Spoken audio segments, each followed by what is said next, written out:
series တစ်ခုမှာ character တွေအခန်းကဏ္ဍအပြင်သူတို့ရဲ့ character development ကလည်းအရေးပါပါတယ်။တချို့ series တွေမှာ character development မဖြစ်တဲ့အပြင်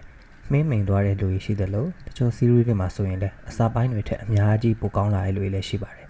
။သူတို့တွေထဲမှာအရာအမျိုးမျိုးပါဝင်ပေမဲ့ဒီနေ့ကျွန်တော်ပြောပြသွားပေးမှာကတော့အနီတွေတဲကမှ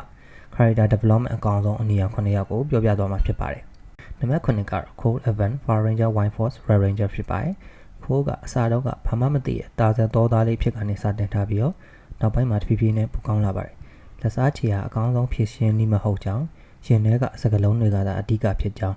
တီလေးတွေနဲ့အတူနှလုံးသားချင်းချိတ်ဆက်ထားကြောင်းစတဲ့အချက်လက်တွေကပဲသူတို့ carry လုပ်သွားခဲ့တာပါ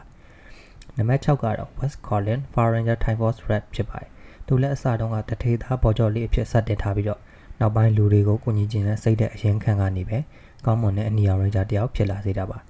နောက်ပိုင်းမှာအဖွဲသားတွေနဲ့အတူတူနေထိုင်ပြီးတော့အနာဂတ်နဲ့တငယ်ချင်းတွေကိုကယ်တင်ခြင်းလို့အနစ်နာခံပေးဆက်တိုက်ခိုက်ခဲ့တာတွေကလည်းအမိုက်စားပါပဲ။နံပါတ်5ကတော့ Corner Midnight Power Ranger Dion Thunder Red Ranger ဖြစ်ပါတယ်။သူလည်းအစားကပေးခက်ကကျောင်းသားအဖြစ်နဲ့နေလာပြီးတော့သူ့ရဲ့ဝါဒနာပါရလမ်းကိုပဲဆက်လျှောက်ရမလားဟီရိုလမ်းကိုဆက်လျှောက်ရမလားတော်တော်ဝေခွဲမြဖြစ်ခဲ့ပါတယ်။နောက်ပိုင်း Tommy ရဲ့လမ်းပြမှုနဲ့အတူကောင်းမွန်တိုးတက်တဲ့အနီရောင် Ranger တယောက်ဖြစ်လာခဲ့ပါတယ်။နံပါတ်4 Casey Road Power Ranger ကျန်ခဲ့ဖြူရီ Red Ranger ဖြစ်ပါတယ်။သူလည်းအစားကအနီရောင်ဖြစ်ဖို့ကံပါလာတာမဟုတ်ပါဘူး။သူ့ရဲ့စိတ်တဲ့ Tiger Spirit နဲ့အတူရွေးချယ်ခံခဲ့ရတာပါ။ကနဦးတုန်းကလည်း Blue Ranger တီကိုနဲ့အမြဲတချက်ဖြစ်နေပြီးတော့နောက်ပိုင်း RG ရဲ့လမ်းပြမှုနဲ့အတူကောင်းမွန်တဲ့ Ranger ဖြစ်လာခဲ့ပြီးတော့မှနောက်ဆုံးမှာ Tiger Master အဆင့်ထိဖြစ်သွားခဲ့ပါတယ်။နံပါတ်3ကတော့ Endos Power Ranger in Space Red Ranger ဖြစ်ပါတယ်။သူလည်းအစကဆိုလိုလှုပ်ရှားသူဖြစ်ခဲ့ပြီးတော့ဘယ်သူနဲ့မှမတည့်ပါဘူး။ကဘာပေါ်ကမဟုတ်လို့ကဘာကလူကြီးချင်းတက်ခံရတာလည်းခဏပါ။နောက်ပိုင်းမှာတော့ဖြည်းဖြည်းနဲ့ပြောင်းလဲလာပြီးတော့အဖွဲ့သားတွေရဲ့ယုံကြည်မှုကိုရခဲ့တဲ့အပြင် Ashley ရဲ့အချစ်ကိုပါသိမ်းပိုင်နိုင်ခဲ့ပါတယ်။နံပါတ်2က Leo Copper Power Ranger Lost Galaxy Red Ranger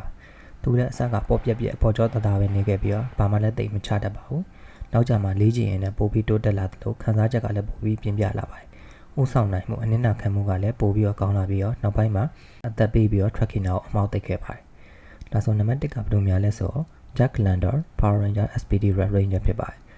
သူကအစားပိုင်းတော့လမ်းဘေးတကိုးတာနေနေတာဖြစ်ခဲ့ပြီးတော့အဖွဲထဲဝင်ပြီးရနောက်မှာတော့အနီရောင်ဖြစ်လာခဲ့ပါတယ်အစာပိုင်းတော့ Sky ရဲ့အရွက်တိုက်တာတွေမနာလိုတာတွေခံရတဲ့အပြင်အဖွဲရဲ့ယုံကြည်မှုလည်းတိတ်မရခဲ့ပါဘူးနောက်ပိုင်းမှာလင်းကျင်ရင်လည်းဥဆောင်နိုင်စွမ်းကပို့ပြီးတော့ကောင်းလာပြီးတော့ယုံကြည်မှုတွေလည်းပို့ပြီးတော့ရလာခဲ့ပါတယ်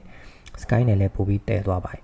နောက်ပိုင်းမှာတော့ Hero ဘွားအနေနဲ့အမိန်ပေးခံရတဲ့အတူအနေနဲ့မနေချင်တော့အကြောင်းအလုပ်ကနေထွက်ပြီးတော့ကိုဝါဒနာပါရနောက်ဆက်လိုက်သွားတာကလည်းတဘာဝဆန်းလွန်ပါတယ်ဒါကြောင့်ကျွန်တော်ကချက်ကိုရှေ့ဆုံးမှာထားရခြင်းဖြစ်ပါတယ်